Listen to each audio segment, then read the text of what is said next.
Ya, sebelum saya ke Pak Wiyadi, mungkin saya ingin ke Bang Ujang terlebih dahulu. Kalau di atas kertas lewat survei nasional, contohnya adalah LSI dan juga lembaga survei, poros berkelanjutan dikatakan menang telak 60%. Tapi Amin atau Anies dan juga Caimin punya survei sendiri, belum tentu. Kami juga besar. Sebenarnya apakah ini juga kekhawatiran dari Gerindra dan juga PDIP?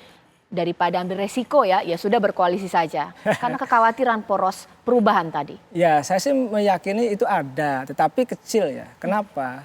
Ya, analisa kita mengatakan bahwa Caimin juga bisa jadi kuda Troya gitu.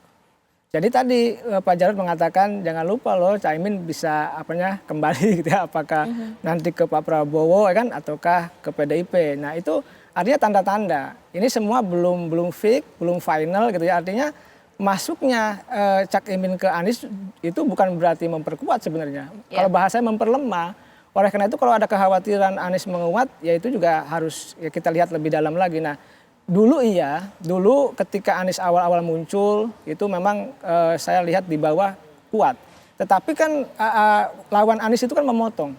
Banyak memotong, banyak melemahkan sehingga tadi di survei gitu kan tetap nomor 3. Bisa jadi memang survei internal mereka dianggap kuat, tetapi ada banyak faktor yang membuat juga tadi Anies bisa lemah, misalkan faktor Cak Imin. Saya sudah kemarin menganalisa, memberi masukan juga kepada salah satu tokoh PKB, saya bilang Cak Imin agak sulit juga mengambil suara Jawa Timur. Misalkan ada 3 faktor, pertama PBNU-nya netral, yang kedua Gus Duriannya tidak dukung Cak Imin, yang ketiga misalkan Depak juga tidak mendukung, jadi itu pun agak sulit, makanya surveinya kan kecil. Nah itu maksud saya dalam konteks itu kekhawatiran kubu Pak Prabowo, kubu Pak Jokowi bahwa Anies kuat itu saya rasa sangat kecil ya.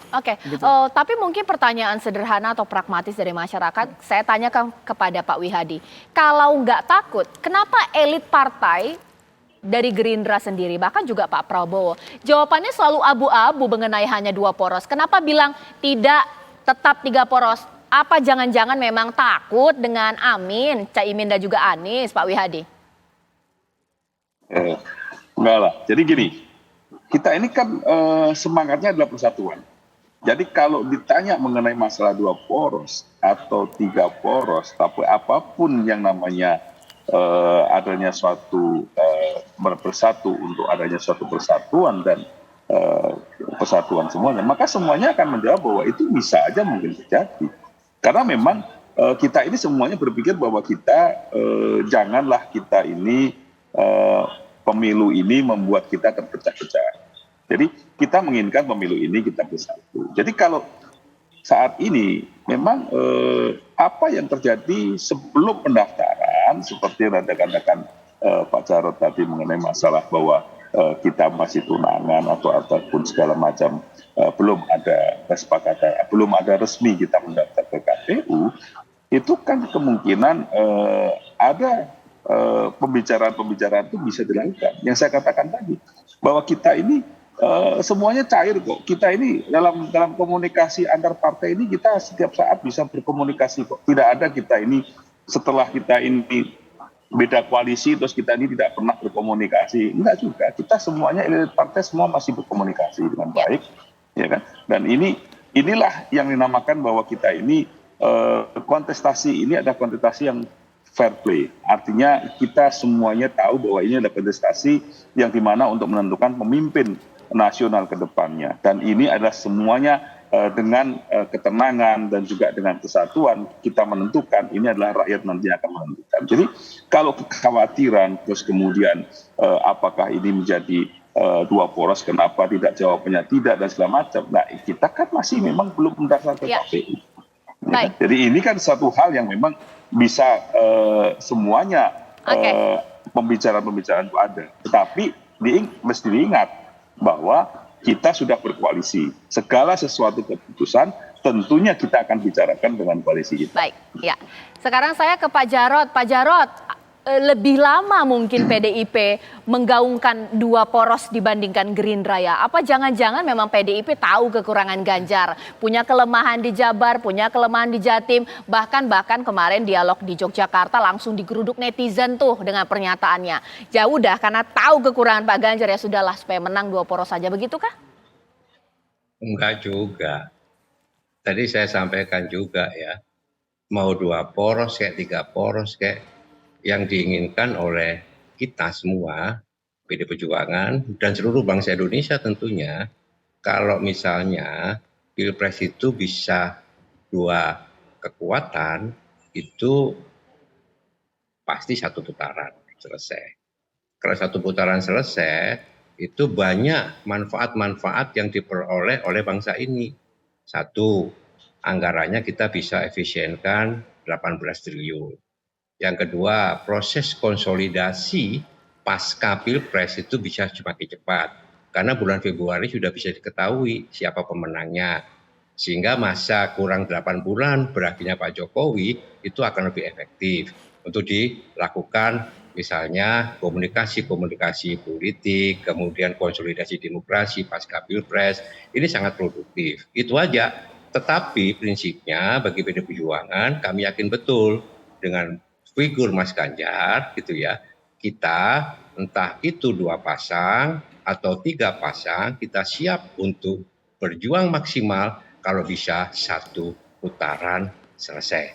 Yang diuntungkan apa? Bangsa kita ini. Jadi 3 poros pun itu bisa 1 putaran. 2 poros pun itu pasti 1 putaran. Itu yang dipikirkan. Bukan masalah ego, kemudian ketakutan, kekhawatiran dari PD Perjuangan, tidak. Kami yakin dengan rekam jejak Mas Ganjar ya, dengan dukungan keluarga yang full, dengan stamina Mas Ganjar, dengan ide-idenya yang segar, dengan komunikasi yang baik, kemudian didukung oleh infrastruktur partai yang kuat, kami yakin, serta komunikasi yang baik. Tetapi di dalam membangun bangsa ini sekali lagi kita tidak bisa sendirian.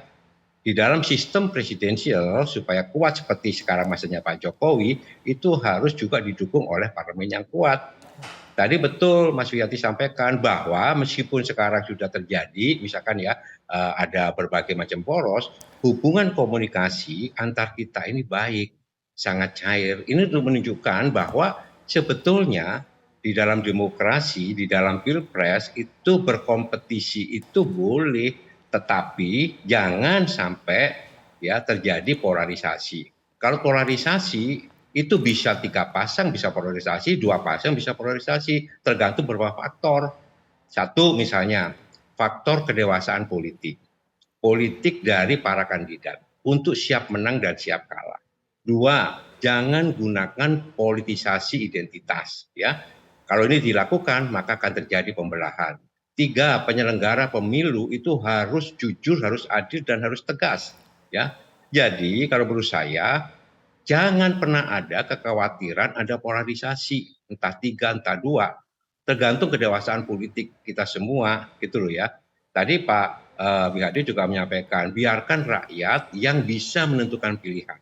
Siapa yang terbaik untuk bisa memimpin Indonesia 274 juta dan kemudian mampu mempercepat apa yang sudah diletakkan oleh Pak Jokowi, itu harus dihargai. Oke. Jadi begitu Caca. Ya, sesaat lagi saya akan tanya kepada narasumber saya, khususnya Bang Ujang, bahwa kalaulah memang mau 2 poros, kenapa tidak dari awal? Apa jangan-jangan partai pemenang besarnya koalisi belum menentukan pemenang Pilpres 2024 antara Gerindra dan PDIP? Siapa yang paling takut kalah? Sesaat lagi.